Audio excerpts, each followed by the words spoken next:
Dikisahkan di kerajaan Daha dipimpin oleh seorang raja yang bijaksana bernama Raja Kertamarta. Raja mempunyai dua orang putri yang cantik. Putri pertamanya bernama Dewi Galuh, sedangkan putri keduanya bernama Candrakirana. Putri kedua dari sang raja, Candrakirana, telah memiliki tunangan. Sang tunangan merupakan putra mahkota dari Kahuripan yang bernama Raden Inu Kertapati. Suatu hari, putra mahkota dari Kahuripan, Raden Inu, berkunjung ke kerajaan Daha.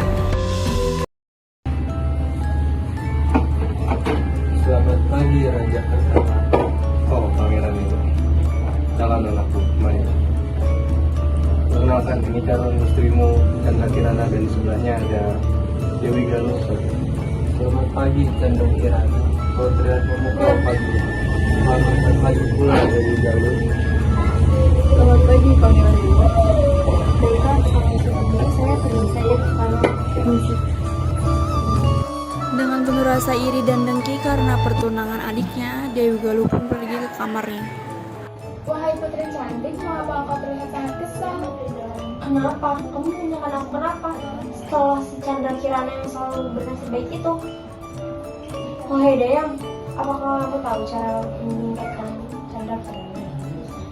Saya dengar di kerajaan Daha ini ada seorang dukun yang dikenal sebagai dukun yang sangat luar biasa dalam segala hal. Bagaimana jika putri cantik ini menemui dukun itu untuk meningkatkan Candrakirana? Benar begitu ya? Baiklah, aku akan mencari dukun itu dan meningkatkan Candrakirana. Rasa dengki Dewi Galuh terhadap saudaranya membuatnya gelap mata. Dewi Galuh pun berhasil menemukan tempat dukun itu dan terburu-buru pergi ke sana. Wahai Dewi Galuh, apa yang membuat seseorang dari putri kerajaan Daha datang ke tempat seperti ini? Saya punya satu permintaan. Tolong bantu saya singkirkan saudara saya yang bernama Candrakirana. Jangan khawatir soal imbalannya, karena aku sudah menyiapkan banyak emas untuk imbalan. Baik, Kanjeng Putri, saya tidak akan pernah menolak permintaan dari seorang putri terhormat. Namun, kau harus mengetahui satu hal. Jika kutukan ini terlepas, maka engkaulah yang akan terkena kutukan ini. Tidak apa-apa. Dibutakan oleh rasa amarah dan iri, Dewi Galuh pun langsung menyetujui perjanjian tersebut tanpa berpikir panjang. Selamat pagi, Candrakirana. Selamat pagi, Mbak. Lihatlah, ini adalah tanaman-tanaman yang dulu kita tanam bersama. Lalu, dia siapa, Mbak? Kukutuk kau menjadi seekor keong emas. Kutukan ini akan berakhir jika Candrakirana bertemu dengan tunangan. Candrakirana yang telah dikutuk menjadi seekor keong emas pun terbawa arus sungai yang mengalir menjauh dari kerajaan Daha. Lalu akan kuceritakan ke ayahanda kalau kau telah menghilang. Candrakirana yang telah dikutuk menjadi seekor keong emas pun terbawa arus sungai yang mengalir menjauh dari kerajaan Daha.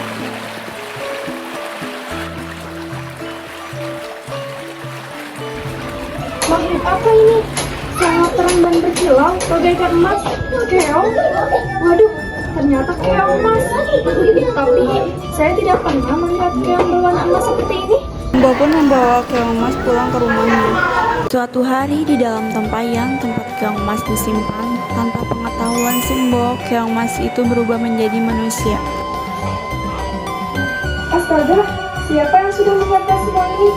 Saya merasa saya tidak memasak sebelum pergi ke pasar.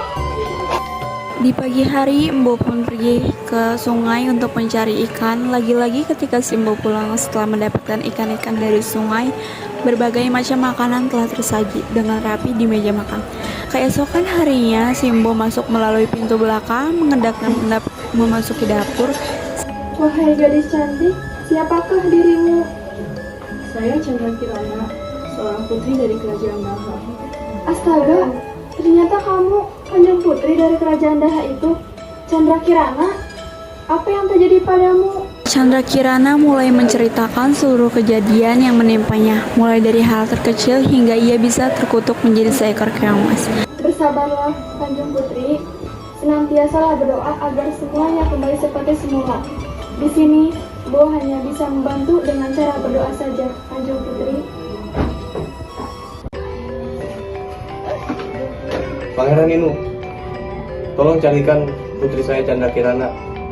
karena dia telah menghilang.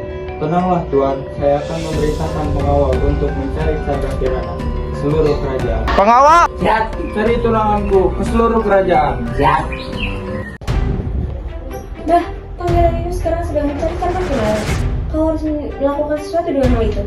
Baik Kanjeng Putri, saya akan memastikan bahwa Pangeran Inu dan para pengawal tidak akan pernah menemukan Chandra Kirana. Ini, berikan gelang ini ke Pangeran Inu. Ini akan membuat Pangeran Inu tersesat ketika hendak mencari Chandra Kirana. Raden Inu kehilangan arah hingga ia tersesat di dalam hutan. Di perjalanannya, langkahnya terhenti ketika ia melihat seorang wanita tua bersandar di pohon. Gelang ini memiliki tujuan yang buruk dan membuatmu susah untuk menemukan tempat itu. Teruslah menyusuri sungai ini sehingga di sana kamu bisa menemukan desa terpencil. Ternyata wanita tua itu adalah orang sakti yang memberitahu kepada Raden Inu bahwa jimat itu adalah jelmaan dukun. Ia juga menyuruh Raden Inu untuk mencari Chandra Kirana di desa Dadapan, desa di ujung hutan. Raden Inu bertemu Embo yang sedang mencari ikan di sungai. Permisi Bo, boleh saya meminta air putih? Oh iya Den, tunggu sebentar. Kanjeng Putri, si Embo minta tolong ambilkan 2 gelas air.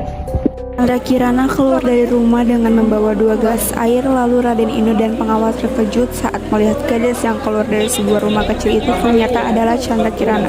Putri, Loh Pangeran, dari mana saja engkau? Saya dan Yang Mulia Raja telah khawatir. Pangeran saya dikutuk oleh Dewi Galuh menjadi seekor keong. Kemudian Dewi Galuh membuang saya ke sungai. Lalu Simbala yang menyelamatkan saya dari sungai itu. Jelas sekali kakakku itu. Ayo kembali ke kerajaan. Bahwa Chandra izin pamit ya. Terima kasih karena sudah merawat dan menyelamatkan saya.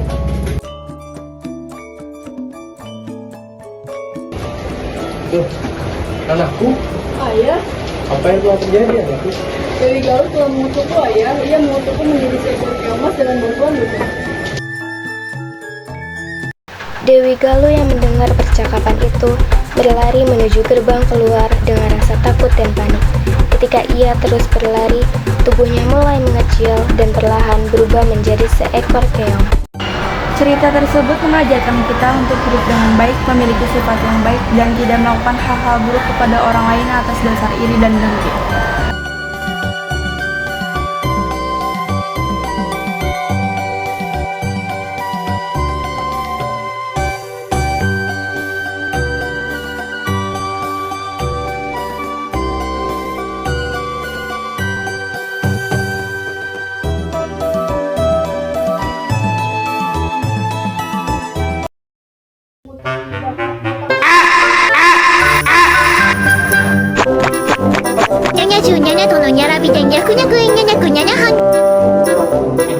Bukan ini akan ya kamu hormat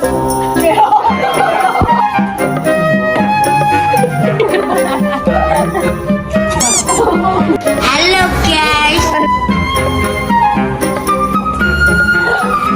mana kok